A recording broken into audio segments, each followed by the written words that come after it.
கன்னியாகுமரி மாவட்டம் நாகர்கோவில் அருகே செட்டிக்குளம் வேப்பமூடு சாலையில் இருசக்கர வாகனம் முன்னால் சென்று கொண்டிருந்த மற்றொரு பைக் மீது மோதி எதிரே வந்த அரசு பேருந்தில் சிக்கி விபத்துக்குள்ளான சிசிடிவி காட்சி வெளியாகியுள்ளது.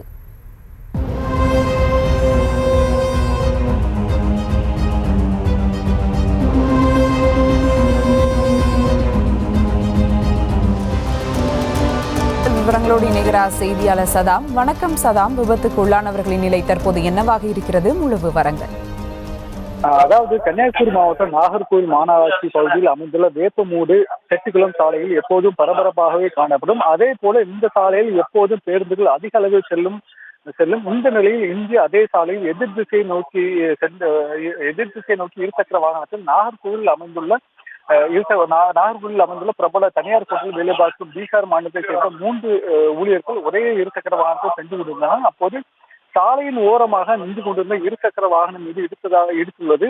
இதில் நிலை தடுமாறி 3 பேர் சென்று கொண்டிருந்த இருசக்கர வாகனம் கட்டுப்பாட்டை இழந்து எதிர் திசையில் வந்து கொண்டிருந்த அரசு பேருந்தின் அடியில் சிக்கியது. இதில் 3 பேர் படுகாயமடைந்த நிலையில் இதில் ஒருவரின் நிலைமை கவலைக்கிடப்பட்டதாக போலீசார் தரப்பில் கூறப்பட்டிருந்தது. தற்போது அந்த ஒரு நபரும் உயிரிழந்துள்ளார்.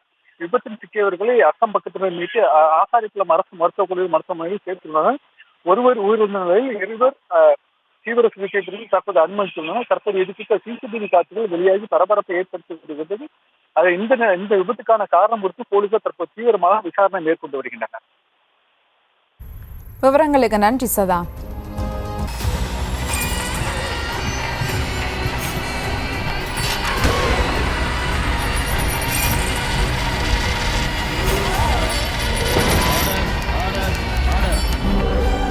நிகழ்தகவு குற்றங்களின் மறுபரிமாணம். டிசம்பர் 9 முதல் இணைந்திருங்கள் நமது நியூஸ் தமிழ் தொலைக்காட்சியோடு.